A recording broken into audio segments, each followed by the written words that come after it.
বৈশাখের শেষ সন্ধ্যা। খানিক আগেই এক দফা কালবৈশাখী ঝড় বয়ে গেছে গ্রাম জুড়ে। ঝড়ের তাণ্ডবে লণ্ডভণ্ড চারপাশ।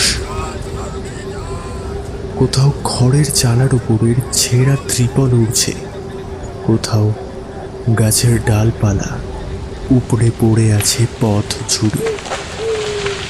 গ্রামের মোড়ের চায়ের দোকানটাও ছাড় পায়নি। বকুল পাতার ছাউনি ছিঁড়ে পড়ে টিনের দরজায় ঠক ঠক শব্দ তুলছে। দূরে বড় আম বাগানটার নিচে ঝরে পড়েছে থোকা থোকা ডাসা আম, যেন শিউলি ফুলের মতো বিছিয়ে রয়েছে মাটিতে। কিন্তু মরণ ভয় সেই সমস্ত আম কুড়াবার জন্য এই রাত বিরেতে কেউ আর বাড়ির বাইরে বের হয়নি।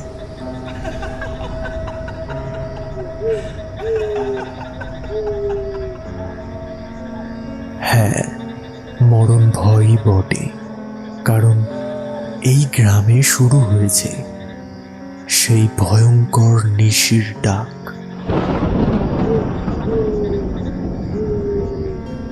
ভয়াবহ সেই নিশির ডাক এড়িয়ে চলা কি আর সাধারণ মানুষের পক্ষে সম্ভব? তাই তো সন্ধ্যা নামতেই দৌড় এঁটে গ্রামবাসীরা নিস্তব্ধে শুয়ে পড়ে। নিশির ডাক একবার কানে এলে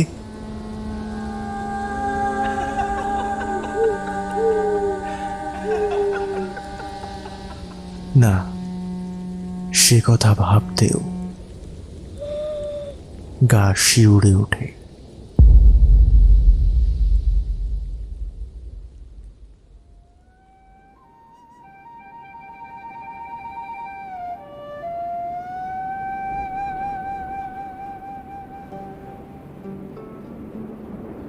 আজকে আবারও নিয়ে চলে আসলাম একটি হাড় হিম করা গ্রাম বাংলার ভূতের গল্প। না না না না, আসলে এটি একটা নিশির গল্প। আজকে নিশির রাতের একটি গল্প হয়েই যাক তাহলে। চ্যানেলে নতুন হলে অবশ্যই গল্পগুলি কেমন লাগছে আমাদেরকে কমেন্ট করে জানান। আপনারা ঠিক কোন কোন জায়গা থেকে আমাদের গল্পগুলি শুনছেন আমাদেরকে কমেন্ট করে অবশ্যই জানাবেন। তাহলে শুরু করা যাক আমাদের আজকের নিবেদন, নিশির ডাক।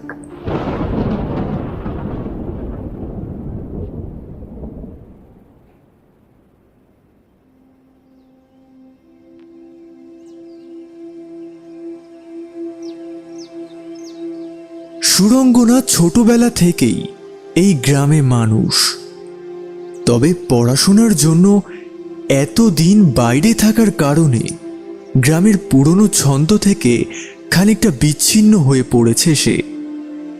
ছোটবেলার সেই স্মৃতিগুলো ঝাপসা হলেও গ্রামের পথঘাট, পুকুর ধারে পুরনো অশ্বত্থ গাছটা আর পিসিমার হাতের রান্নার স্বাদ আজও স্পষ্ট মনে আছে তার।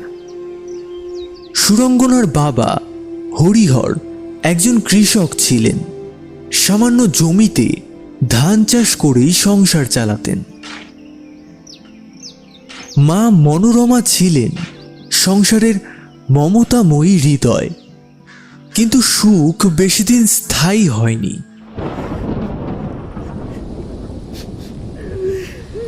এক বর্ষার দিনে মাঠে কাজ করার সময় বাজ পড়ে মারা যান হরিহর। সেই শোক সইতে না পেরে মনোরমা মানসিক ভারসাম্য হারিয়ে ফেলেন। দিন দিন অবস্থা এমন হলো যে তিনি পথে পথে ঘুরে বেড়াতে লাগলেন। আর হঠাৎ করেই একদিন তিনি আচমকাই নিখোঁজ হয়ে গেলেন। অনেক খোঁজাখুঁজি করেও তাকে খুঁজে পাওয়া যায়নি।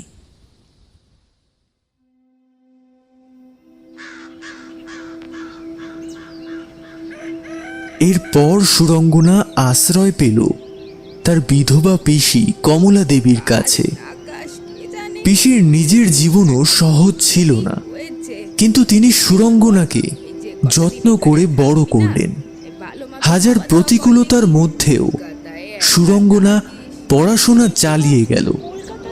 স্কুলের গণ্ডি পেরিয়ে সে কলকাতায় গিয়ে কলেজে ভর্তি হলো। কম খরচের একটি মেসে থেকে কঠোর পরিশ্রমের পর পড়াশোনা শেষ করল। অবশেষে কয়েক মাস আগে সে একটি স্কুলে ভূগোলের শিক্ষিকা হিসেবে নিযুক্ত হয়েছে। পিসির একমাত্র ছেলে টুকাই। সে মাঝে মাঝেই ঘরে বানানো মোয়া, লাড্ডু, আচার, মোরব্বা কলকাতায় দিয়ে আসে। আজ সকাল সকাল সে পুকুরে ছিপ ফেলেছে। বড় রুই বা কাতলা যদি পাওয়া যায়। প্রায় এই 2 বছর পর সুরঙ্গনা বাড়ি ফিরছে। তাকে গ্রামের মানুষেরা বেলা বলেই চেনে। দুপুর 12:30টায় ট্রেনটা স্টেশনে এসে থামবে। তার আগেই যেন টুকাই সেখানে পৌঁছে যায়। সে কথা কতবার যে তার মা কমলা দেবী তাকে মনে করিয়ে দিয়েছেন তার গুনতি নেই। সুরঙ্গনা ট্রেনের জানালায় হেলান দিয়ে বাইরে তাকিয়েছিল। ধানের ক্ষেতে হালকা বাতাসের ঢেউ, নিচু মাটির রাস্তা ধরে গরুর গাড়ির ধীর গতিতে কাদামাখা চাকা, আর দূরে খেজুর গাছের সারি, সবকিছুই যেন স্মৃতির পাতায় ফিরে আসছিল। এক সময় এই মাঠগুলোতে দৌড়েছে সে, বর্ষার কাদামাখা পথে খালি পায়ে হেঁটেছে। আর সেই সন্ধ্যায় লণ্ঠনের আলোয় পড়তে বসা সবই মনে পড়ছে তার। অথচ আজ মনে হচ্ছে গ্রামটা যেন বদলে গেছে, অথবা হয়তোবা সেই বদলে গেছে।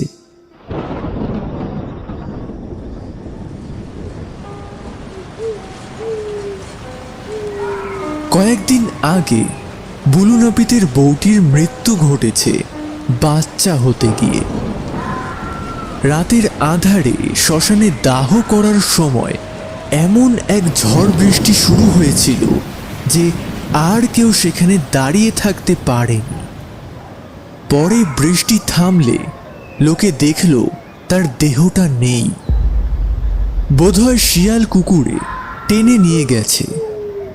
কিন্তু সেই থেকেই গ্রামে কারোরই মানসিক স্থিতি ভালো নেই।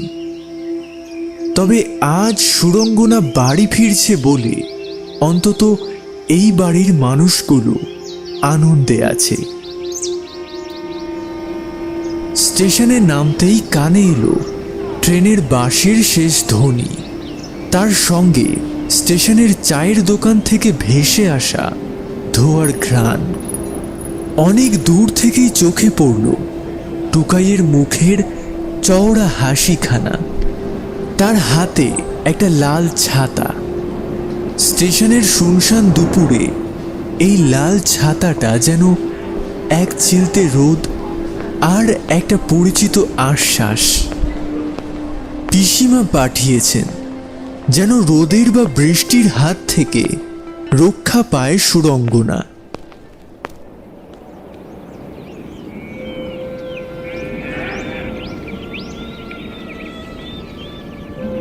বাড়িতে ঢুকতেই সেই পরিচিত গন্ধ, গরম ভাত, হলুদ জিরের তীব্র সুবাস, আর কাঠের আলমারিতে পুরনো শুকনো নিমপাতার গন্ধ।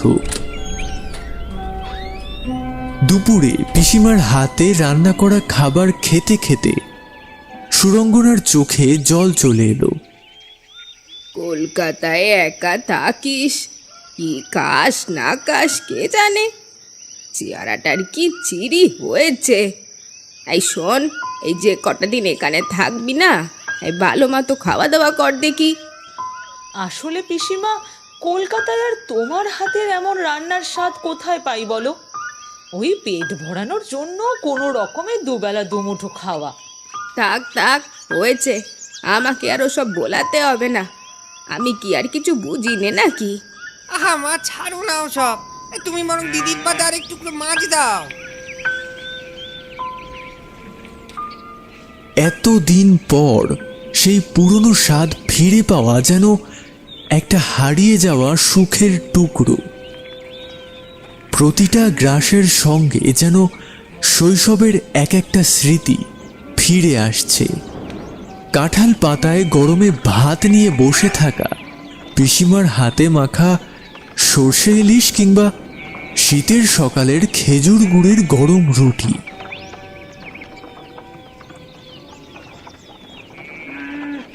বিকেল থেকেই চারপাশ ভারী হয়েছিল, চারিদিকটা যেন গুমোট মেরে রয়েছে। দূরের মাঠের ওপরে কালো কুয়াশার চাদর নামছিল ধীরে ধীরে। বাতাস থমথমে, নিস্তব্ধ, কোনো পাখির ডাক নেই, গরুর ঘণ্টার শব্দ নেই, এমনকি বাঁশবনের ওপারে থাকা ঝোপঝাড়ের পাতাগুলোরও কোনো নড়াচড়া নেই। এই নিস্তব্ধতা যেন কিছু একটা লুকিয়ে রাখছে।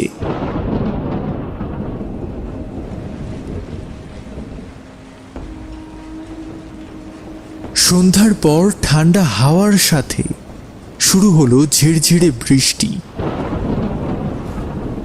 শান্তি দাদু মানে শান্তিলাল ঘোষ সুরঙ্গনার ফিরে আসার খবর শুনে তার দুর্বল হাঁটুর কথা ভুলে ঝড় বৃষ্টি মাথায় নিয়েই চলে এলেন সুরঙ্গনাকে দেখতে। বারান্দার আলোর নিচে দাঁড়িয়ে থাকা শান্তি দাদুকে দেখলে মনে হচ্ছিল যেন তিনি কোনো দুশ্চিন্তায় আচ্ছন্ন।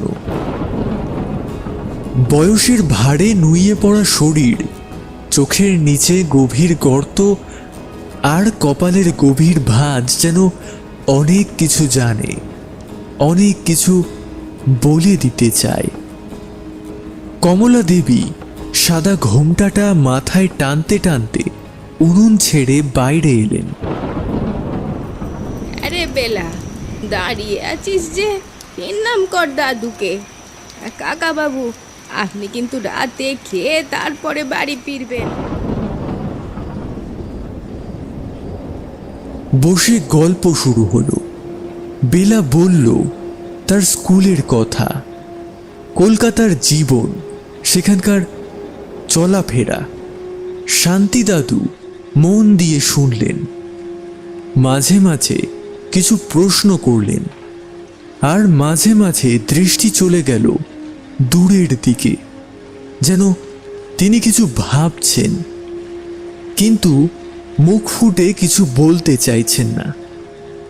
বেশ কিছুক্ষণ পর শান্তি দাদু চায়ের কাপ নামিয়ে রেখে ধীর গলায় বললেন, বেলা দিদিভাইকে সব কিছু বুঝিয়ে বলেছিস তো? না মানে কাকা বাবু, বলা হয়নি। ও তো রাতে আমার কাছেই শোবে, তাই ভেবেছিলাম আমি তখনই বলবো। তা আপনি যখন এসেছেন, আপনি না হয় বুঝিয়ে বলুন কোন। কি হয়েছে গো পিম্মা? আসলে দিদিভাই বেশ কিছুদিন হলো গ্রামের একটা বাজে ব্যাপার শুরু হয়েছে। বুলু নাপিতের বউটা বাচ্চা বিয়েতে গিয়ে মারা গেছে। শরীরটাও পুরো দাহ করা হয়নি, সে নানা কথা। এর কয়েকদিন পর থেকেই শুরু হয়েছে উপদ্রব পুরো গ্রাম জুড়ে।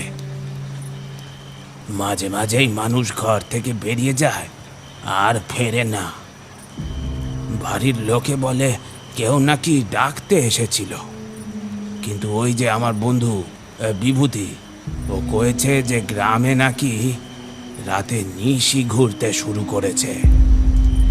ও তো অনেক বছর তন্ত্র নিয়ে এইসব ওই সাধনা টাধনা করেছে, তা ও এ ব্যাপারে অনেক কিছু জানে।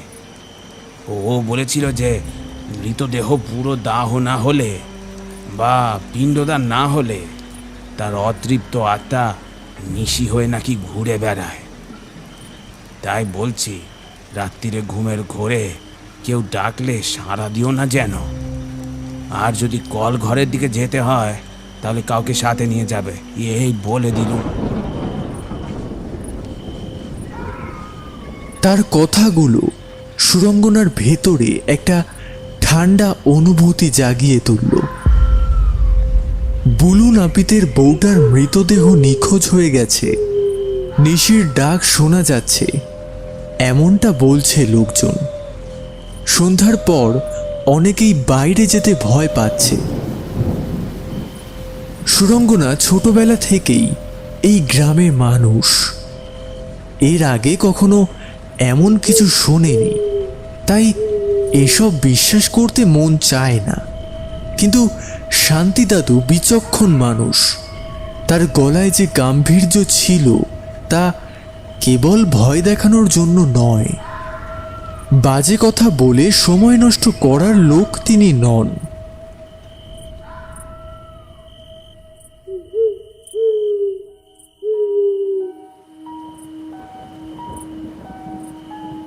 রাতে খাওয়া দাওয়া শেষ করে বিছানায় শুতেই বৃষ্টি যেন আরো বেড়ে গেল।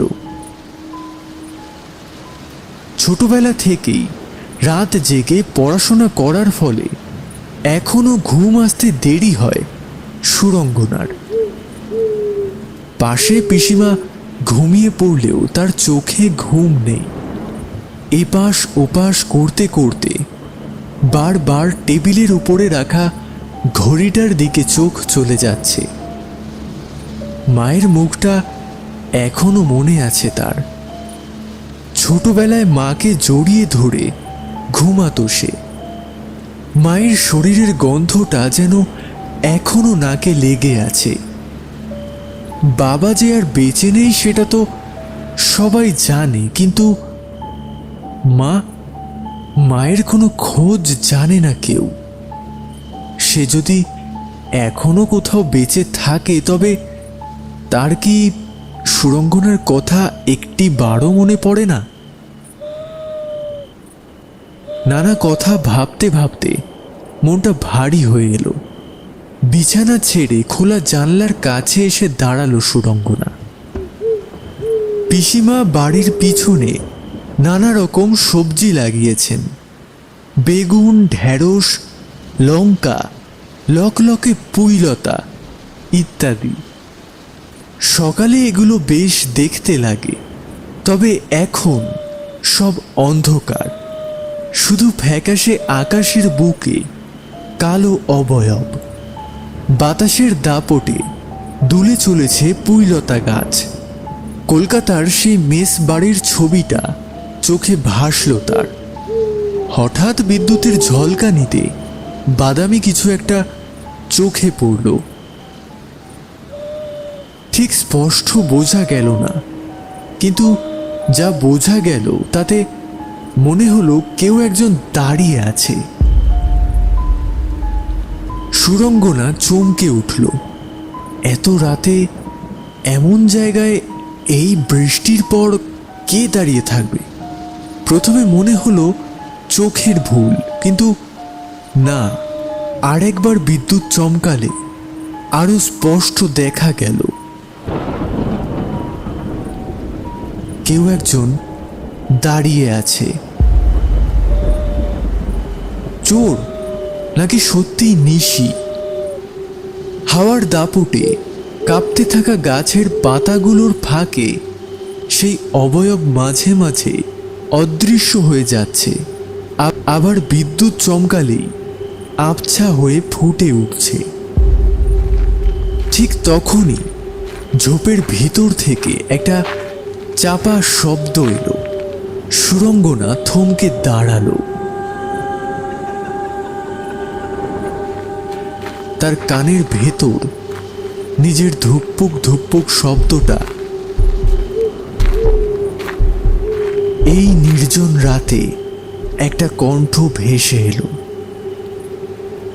বেলা, এই বেলা, তুই কোথায় যাচ্ছিস? এদিকে আয়, তুই এসেছিস আমায় বলিসনি তো। হিমশীতল একটা স্রোত যেন সুরঙ্গনার শিরদাঁড়া বেয়ে নেমে গেল। শান্তি দাদুর কথাটা মনে পড়ল, রাতে যদি কেউ ডাকে সাড়া দিও না। কিন্তু কণ্ঠটা খুব চেনা লাগছে।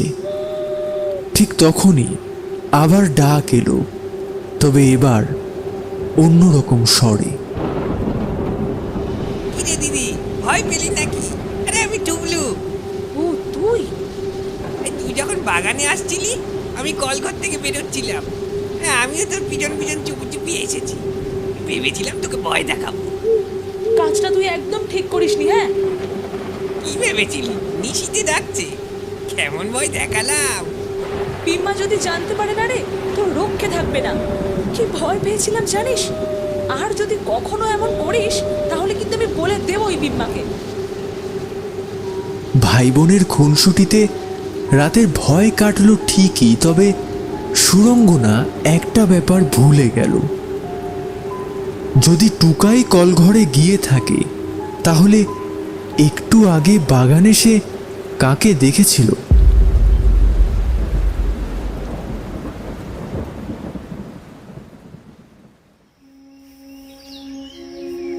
পরের দিন সকালে যখন সুরঙ্গনার ঘুম ভাঙল, তখন রোদ দাওয়া থেকে উঠোনে নামতে শুরু করেছে। কাল রাতের বৃষ্টির পর আজ সকালটা যেন একেবারে ঝকঝক করছে। সেদিনটা সমস্ত পুরনো লোকেদের সাথে দেখা সাক্ষাৎ করে ছেলেবেলার বন্ধুদের সাথে কথা বলেই কেটে গেল।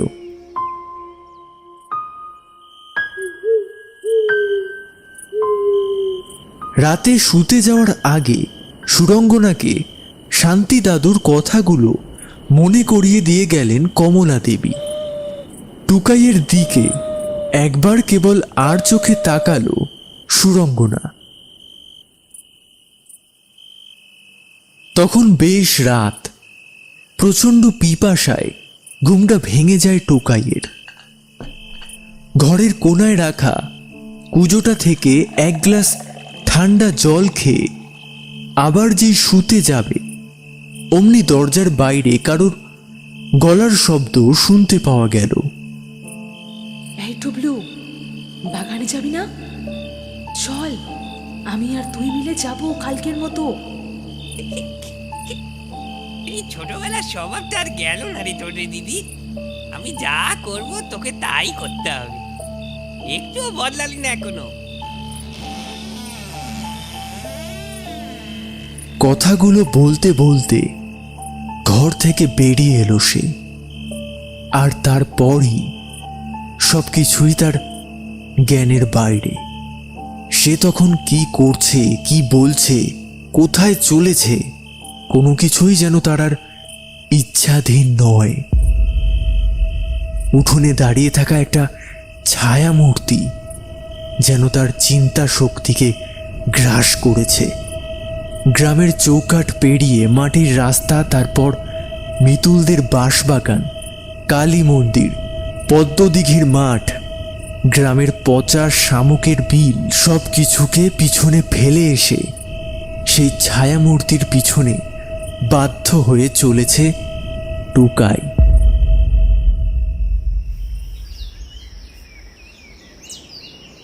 সূর্যের আলোর সাথে সাথে যেমন অন্ধকার মুছে যায়, ঠিক তেমনি গ্রামের মাটিতে ভোরের আলো নামার সাথে সাথেই মুছে গেল টুকাইয়ের অস্তিত্ব। কমলা দেবী সকাল থেকে উঠোনে পা ছড়িয়ে ছেলের জন্য বিলাপ করে চলেছেন।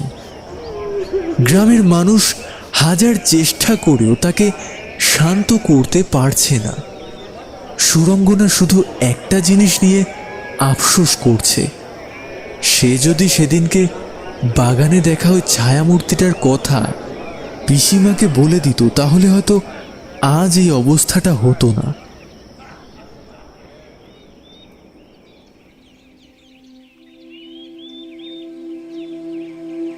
কেটে গেল বেশ কিছুদিন। সুরঙ্গনার ছুটিটা ফুরিয়ে আসছে। তার ইচ্ছা পিসিমাও এবারে এখানকার পাঠ চুকিয়ে তার সাথে কলকাতার বাসী হোক। এখানে কেই বা রয়ে গেল কমলা দেবীর, কিন্তু কমলা দেবী এই ব্যাপারে রাজি হলেন না। মায়ের মন তো, সে বিশ্বাস করে টুকাই একদিন ঠিক ফিরে আসবে। শান্তি দাদুর নেশা বলতে একটাই, কোনো জায়গায় বাউল গানের আসর বসলে তিনি আর নিজেকে সামলে রাখতে পারেন না। পাশের গ্রামেই কোন এক বৃত্তশালী পরিবারের কি একটা উটকো পুজোর উপলক্ষে সন্ধ্যাবেলায় বাউলের আসর বসবে। কাজেই শান্তি দাদু হাজির হলেন।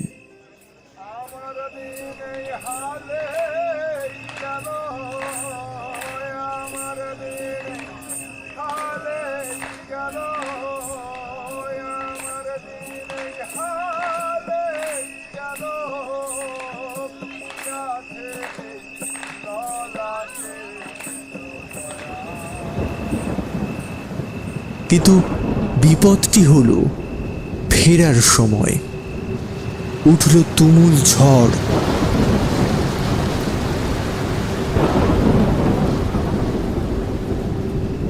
প্রচণ্ড ঝড় বৃষ্টির দাপট যখন থামল তখন প্রায় 12টা বেজে গিয়েছে। সে গ্রামে ওনার চেনা জানা কেউ নেই যে সেখানে রাতটা কাটিয়ে দেবেন। যদিও শুধু ওনার নয়, যারাই বাইরে থেকে এসেছে বেশিরভাগেরই নেই। ওনারা যে কয়জন দল বেঁধে রওনা দিয়েছিল গ্রামে ঢোকার আগেই সবাই ছড়িয়ে ছিটিয়ে গেছে। শান্তি দাদু এখন পথে একেবারেই একা। অন্ধকার নির্জন গ্রামের পথ দিয়ে কৃষ্ণ নাম জপ করতে করতে বাড়ি ফিরছেন তিনি। পদ্মদিঘির মাঠ পেরিয়ে যেই বাঁশবাগানের পথ ধরেছেন অমনি পিছন থেকে একটা কান্নার শব্দ ভেসে এলো। দাদু, ও দাদু, আমাকে মার কাছে নিয়ে চলো। আমি মায়ের কাছে যাব। এখানে একা থাকতে আমার ভয় করছে। ও দাদু। হ্যাঁ, একটা ছেলের কান্না। শান্তি দাদু থামতে গিয়েও থামলেন না। গলাটা তার চেনা, ওটা টুকাইয়ের গলা। গ্রামের সবাই জানে যে টুকাই আর বেঁচে নেই। গলাটা টুকাইয়ের হলেও যে ডাকছে সে টুকাই নয়।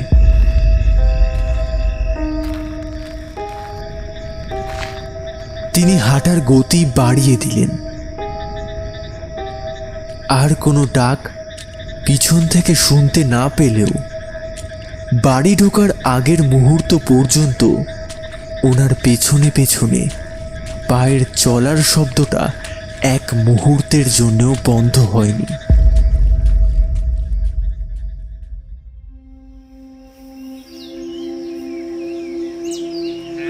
কিন্তু পরের দিন সকালে গ্রামে যা ঘটল এর আগে গ্রামে তা কোশমিন কালেও ঘটেনি। আজ পর্যন্ত গ্রামের যেসব মানুষ নিশির পাল্লায় পড়েছে তারা আর কখনো ফিরে আসেনি। এমনকি তাদের শরীরটাও খুঁজে পাওয়া যায়নি। কিন্তু এবার হলো ব্যতিক্রম। পিসিমা, ও পিসিমা, বাড়ি আছো নাকি গো? তাড়াতাড়ি চলো একবার।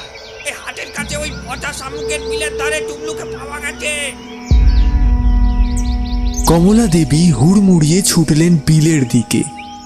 পিছনে সুরঙ্গনা। এমনিতেই ওখানে রোজ সকালে বাজার বসে। শুক্রবার করে হাট। সকালবেলা গম গম করে জায়গাটা। সেই ভিড় তখন উপচে পড়ছে পদ্মবিলের ধারে। আশপাশের বেশ কিছু গ্রামের কয়েকজন জেলে সকালে এখানে মাছ ধরতে এসে টুকাইকে দেখতে পায় বিলের ধারে। পাকে মাথা থেকে বুক পর্যন্ত গুজে আছে।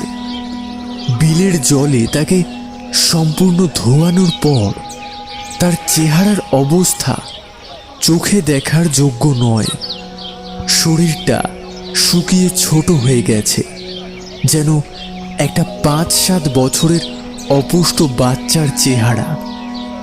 চোখ দুটো শুকনো কোঠর থেকে বেরিয়ে এসেছে সামনের দিকে।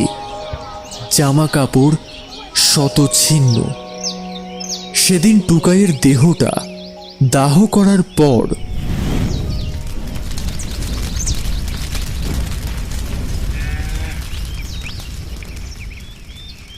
সন্ধ্যাবেলা শান্তিদাদুর বাড়িতে গ্রামের মাথারা সব একজোট হলো। কালী মন্দিরের পুরোহিত শঙ্কর ভট্টাচার্য বললেন, দিনের পর দিন তো আর এসব চলতে পারে না, এর একটা বিহিত হওয়া দরকার, তা না হলে একদিন গোটা গ্রামটাই হাওয়া হয়ে যাবে। বুঝলেন মশাই, এভাবে কিছুদিন বাদে বাদে যদি একটা করে মানুষ গ্রাম থেকে উধাও হতে শুরু করে তাহলে তো মহা মুশকিল। সবার ঘরে বউ বাচ্চা আছে, মানুষকে আপনি যতই সাবধান করুন ভুল চুক তো অবধারিত, তা না হলে কি আর এমনটা দিনের পর দিন ঘটে। এখন কি করা যায়, এর একটা বিহিত না করলে তো। আচ্ছা ভট্টাচ মশাই, আপনি কিছু ধরতে পারছেন? দেখুন শান্তিবাবু, এইসব ঘটনার পিছনে যে নিশির হাত রয়েছে তা নিয়ে কারো মনে কোনো সন্দেহ নেই। নিশি সম্পর্কে আপনারা কে কতটুকু জানেন আমি জানি না, তবে আমি যতটুকু জানি এদের মতে হিংস্র প্রেতাত্মা খুব কম আছে। বড় বড় তান্ত্রিকেরাও এদের ভয় পায়, খুব কম তান্ত্রিক এদের বশ করতে জানে।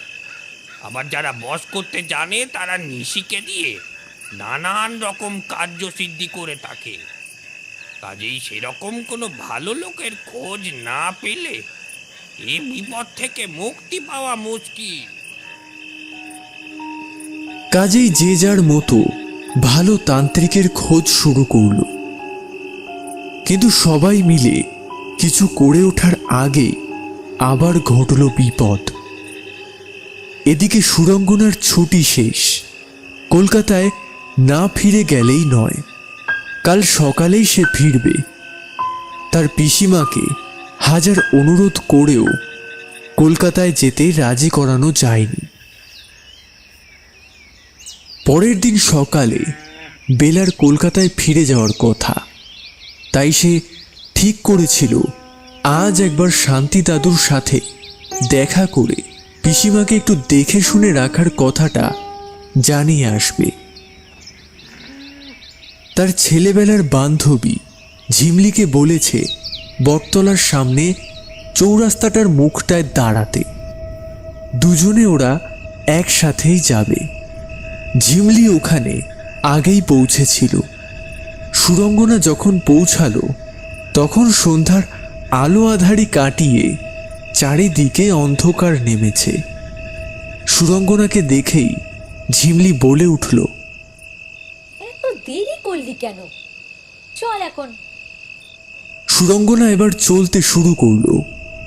কথায় আছে, কোনো চার রাস্তার মুখে কেউ যদি কাউকে ডাক দেয় আর দ্বিতীয় ব্যক্তি যদি সেই কথা শুনে চলতে শুরু করে, তাহলে সেই দ্বিতীয় ব্যক্তি ওই রাতেই নিশির শিকার হয়।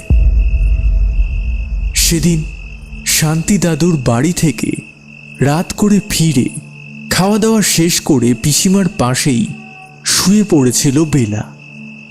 যেদিন সে এখানে এসেছিল সেদিন টুকাই গেছিল তাকে স্টেশনে আনতে, কাল তাকে একাই যেতে হবে। সেই কোন ছোটবেলা থেকেই একসাথে বড় হয়েছে তারা। নানান স্মৃতি ভিড় করে আসে সুরঙ্গনার মনে।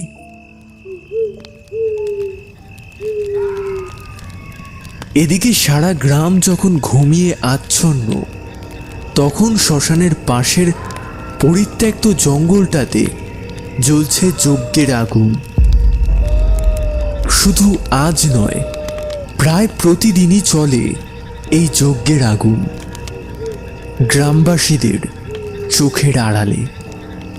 আর যেদিন চলে ঠিক সেদিনই গ্রামের কেউ না কেউ নিশির শিকার হয়।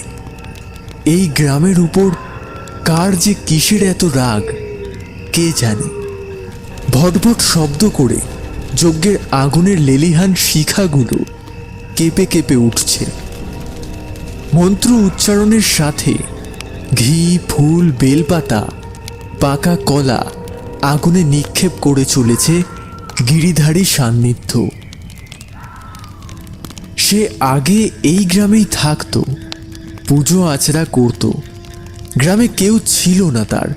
গ্রামের কালী মন্দিরে পুজো করা নিয়ে, যজমান পাকড়াও করা নিয়ে বেশ রেশারেশি চলত আরেক ব্রাহ্মণ পণ্ডিত শঙ্কর ভট্টাচার্যের সাথে। শেষমেশ মন্দিরের পুরোহিতের দৌড়ে সে ভট্টাচার্যের কাছে হেরে গেলেন। অপমানটা ঠিক হজম করতে পারল না গিরিধারী। আসলে পাণ্ডিত্যে ওই ভট্টাচার্যের থেকে বড় হলে কি হবে? হাজার হোক সে নিচু জাতির ব্রাহ্মণ। গ্রামের লোক এই নিয়ে বিশেষ মাথা ঘামায়নি কোনো দিন। কেউ কখনো তার খোঁজ করেনি।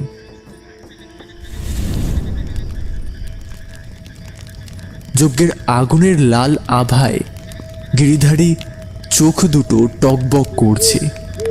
কয়েক হাত দূরে বেলগাছটার নিচে স্থির হয়ে আছে তার নজর। সেখানে দাঁড়িয়ে আছে একটা অস্পষ্ট কালো ছায়ার মূর্তি। দেরি করে এলি যে? তোকে বলেছি না এই গ্রাম যত তাড়াতাড়ি শেষ হবে তত তাড়াতাড়ি তোর মুক্তি। মাঝরাত হতে আর বেশি বাকি নেই, নিজের কাজ শুরু কর। কথা শেষ করে এক মুঠো সিঁদুর আগুনে ছুঁড়ে দিল গিরিধারী, আর সাথে সাথে আগুনের তেজ বেড়ে গেল বহু গুণ। কিন্তু সেটা লক্ষ্য করল না যে আরও একটা বিদেহী সেখানে উপস্থিত হয়েছে। গিরিধারীর সমস্ত ক্রিয়াকলাপের উপর নজর রাখছে সে। কিন্তু কিন্তু সে কে? এদিকে যতই তাড়াতাড়ি খাওয়া দাওয়া শেষ করে শুয়ে পড়ুক না কেন, চোখে যেন ঘুম আসছে না সুরঙ্গনার। বিছানা থেকে নেমেই খানিকটা জল খেয়ে আবার যেই বিছানায় উঠতে যাবে, অমনি মনে হলো উঠোনে বাঁশের গেটে কিছু একটা শব্দ হচ্ছে। ঠিক যেন কেউ সেটাকে খুলল।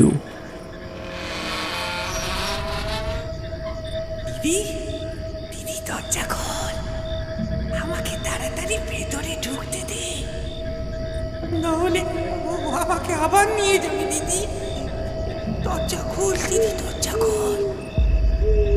কথায় বলে বিপদকালে বুদ্ধি নাশ। সুরঙ্গনা একবারও ভেবে দেখল না যে ভাইয়ের মৃতদেহ তার চোখের সামনে পোড়ানো হয়েছে। সে কিছুতেই ফিরে আসতে পারে না। বেলা প্রায় ছুটে দরজা খুলে বেরিয়ে এলো ঘর থেকে। তারপরই সম্পূর্ণটা তার অজানা। আজ ভাদ্র মাসের শনিবার, তার উপর অমাবস্যা। তন্ত্র জগতের মানুষেরা এই দিনে নানান রকম অপূর্ণ কাজ পূর্ণ করেন। এই দিনগুলিতে বিদেহীদের শক্তিও হয় অনেক বেশি। কালো ছায়ার মূর্তিটার পিছন পিছন এগিয়ে চলেছে সুরঙ্গনা। রাতের নিকষ কালো অন্ধকারে আদৌ কি কিছু দেখতে পাচ্ছে মেয়েটা, নাকি তার লক্ষ্য শুধুই কালো ছায়ামূর্তি? সেই ছায়ামূর্তি তার শিকারকে ভুলিয়ে যত মৃত্যুর মুখে নিয়ে যাচ্ছে, এদিকে গিরিধারী আগুনের শিখার তেজও ততই বাড়াচ্ছে। কিছু মুহূর্ত পর ছায়ামূর্তি স্থির হয়ে থামল। সাথে সাথে সুরঙ্গনাও থেমে গেল। ওরা এসে দাঁড়িয়েছে গ্রামের হাটের পাশে, পচা শামুকের বিলের পাশে। যে এলাকা দিনের আলোয় গমগম করে, এখন সে জায়গা শ্মশানের নীরবতা বিরাজ করছে। এদিকে গ্রামের প্রান্তে শ্মশানের ধারের জঙ্গলটায় একটা বেলগাছের পাশে গিরিধারী তার দুটো কঙ্কাল খুলির ওপর মন্ত্রপুত কারণ ঢালল। অমনি হাটের মাঝে সুরঙ্গনার শরীরটা যেন কেঁপে উঠল একবার। এবার একটা খুলিকে সে ধীরে ধীরে এগিয়ে আনলো অপরটির সামনে। এদিকে সে ছায়ামূর্তিও এগিয়ে এলো সুরঙ্গনার দিকে। গিরিধারীর হাতের একটা খুলি 3 বার প্রদক্ষিণ করলো অপর খুলিটাকে। ছায়ামূর্তিও 3 বার প্রদক্ষিণ করলো সুরঙ্গনাকে। সুরঙ্গনার চোখের মণি স্থির হয়ে আছে। তার আশেপাশে কি ঘটে চলেছে তা সে কিছুই দেখতে পারছে না, জানতেও পারছে না। গিরিধারী হাতে একটা ছুরি নিয়ে যজ্ঞের আগুনে গরম করে সেটাকে স্থির হয়ে থাকা খুলিটার উপরে ঠেকালো। আর সাথে সাথেই সেই ছায়ামূর্তি সুরঙ্গনাকে ঘাড় ধরে ছুঁড়ে ফেলে দিল বিলের কালো জলে। তারপর নিজের দুটো হাত বাড়িয়ে বেলার মাথাটা খাবলে ধরে প্রচণ্ড জোরে চেপে ধরল জলের তলায়।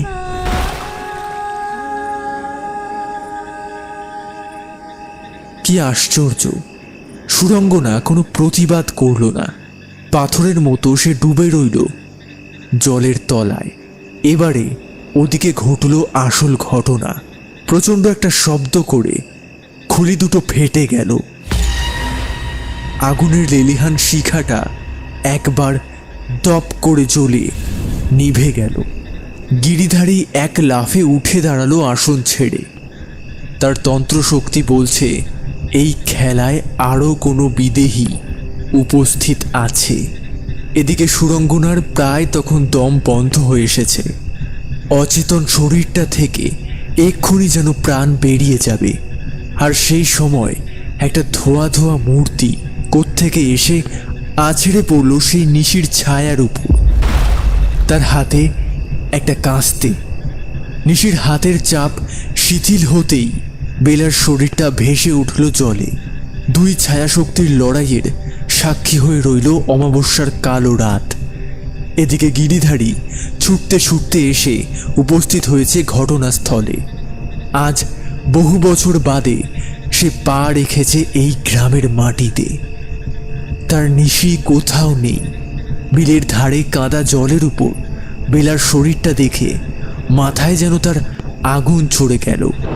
চারিদিকে বারবার ঘাড় ঘুরিয়ে বাতাসের দিকে একটা গন্ধ খোঁজার চেষ্টা করল সে। কে আছিস? বেরিয়ে আয়, বেরিয়ে আয় আমার সামনে, তোর গন্ধ পাচ্ছি। তার মুখের কথা শেষ হতে না হতেই একটা প্রচণ্ড অপার্থিব হাসিতে কেঁপে উঠল জায়গাটা। এ কোনো মামুলি প্রেতাত্মা নয়। এ হাসির অধিকারিণী প্রেত লোকের বহু পুরনো অধিবাসীর। তার শক্তি অনেক বেশি। গিরিধারীর চতুর মন যখন তাকে বলল যে এই শক্তি যখন সুরঙ্গনাকে নিশির হাত থেকে রক্ষা করেছে তখন নিশ্চয়ই সুরঙ্গনার প্রতি সে দুর্বল। গিরিধারী কোমরে গুজে রাখা সেই ছুরিটা নিয়ে ঝাঁপিয়ে পড়ল সুরঙ্গনার উপর। এখনই বলছি আমার সামনে এসে দাঁড়া, এই ছুরিটা পুঁতে দেবো মেয়েটার মুখে। বলে ছুরিটাকে যেই শূন্যে তুলে সুরঙ্গনার বুকে বসাতে যাবে অমনি উদ্যত হাতখানা আটকে গেল শূন্যে। হাজার চেষ্টা করেও সেই হাতখানা কিছুতেই মুক্ত করতে পারছে না গিরিধারী। হঠাৎ খচাত করে একটা শব্দ হলো, আর সাথে সাথে গিরিধারীর মাথাটা ছিটকে গিয়ে পড়ল কাদা জলে।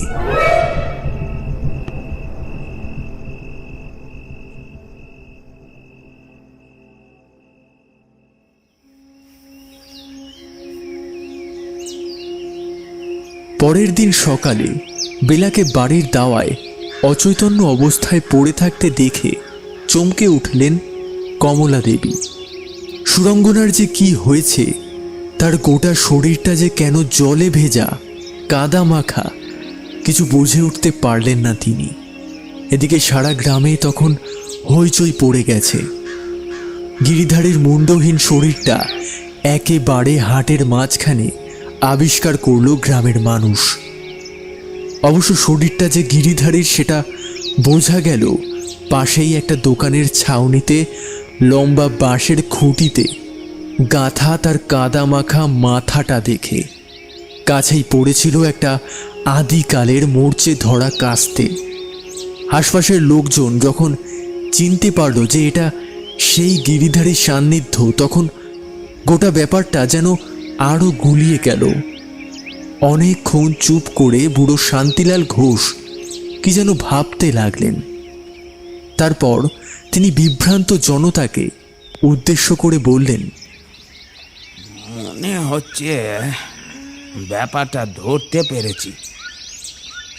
গিরিধারী গ্রাম ছেড়ে চলে যাওয়ার পর নির্ঘাত তন্ত্র সাধনা করত। এই পোশাক দেখি বোঝা যাচ্ছে কিছু ভয়ঙ্কর বিদ্যে নিশ্চয় শিখেছিল ব্যাটা। আমাদের সবার চোখের আড়ালে ও কয়েকদিন আগে নিশ্চয়ই এই তল্লাটে আবার এসে গা ঢাকা দিয়েছিল। এ গ্রামের ওপর একটা প্রতিশোধ নেবার জন্য তককে তককে ছিল, আর দিন কয়েকের মধ্যে একটা মোক্ষম সুযোগও পেয়ে গেল সে। আবার কি কথা?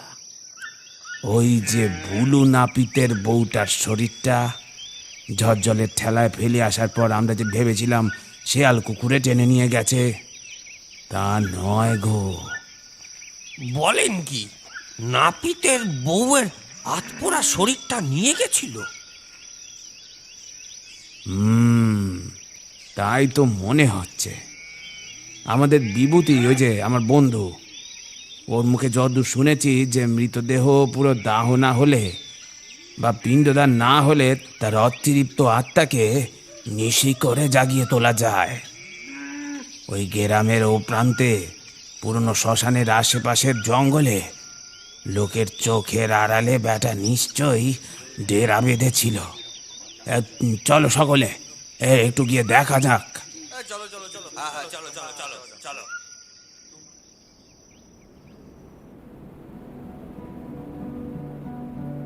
সুরঙ্গনার ট্রেন 11টায়। কমলা দেবী ভিজে চোখে বিদায় জানালেন তাকে। ভাইয়ের স্মৃতি বুকে নিয়ে ইট কাঠ পাথরের শহরে ফিরে চলল সুরঙ্গনা। এরপর থেকে গ্রামে আর নিশির উৎপাত হলো না।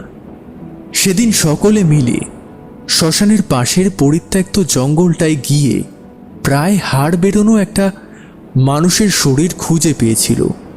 তার পাশে ছড়িয়ে ছিটিয়ে থাকা পুজো আর্চার চিহ্ন। কারোর আর বুঝতে দেরি হলো না যে এইটা সেই বুলু নাপিতের স্ত্রীর দেহাবশেষ। আবার পূর্ণ মর্যাদায় তার শেষ কৃত্য সম্পন্ন করল সবাই। সবাই ভাবল তাদের সুরঙ্গনা নিশ্চয়ই কোনো গুপ্ত দৈব শক্তির অধিকারিণী। তাকে মারতে গিয়ে জব্দ হয়েছে শয়তান গিরিধারী। আসল ব্যাপারটা বুঝল কমলা দেবী ও শান্তি বুড়ো। আসলে ওই মরচে ধরা কাস্তেটা ছিল সুরঙ্গনার বাবার। তার মৃত্যুর পর সুরঙ্গনার মা ওটা হাতে নিয়েই পাগলের মতো ঘুরে বেড়াতো রাস্তায় রাস্তায়। এই সব মিটে গেছে আজ বহুকাল হলো। গ্রামের পথঘাটে রাতের আধারকে ধুয়ে দিয়েছে ইলেকট্রিকের আলো। নতুন যুগের হাওয়া লেগেছে গ্রামের লোকজনের চাল চলনে। তাও ঝড়ের রাতে কারেন্ট গেলে গ্রামের মা বোন পিসিদের মুখে শোনা যায় সুরঙ্গনা বা বেলার কথা, যার সুপ্ত দৈব শক্তির জোরে গ্রামটা বেঁচে গিয়েছিল এক শয়তান তান্ত্রিক আর তার জাগানো নিশি ভূতের কবল থেকে।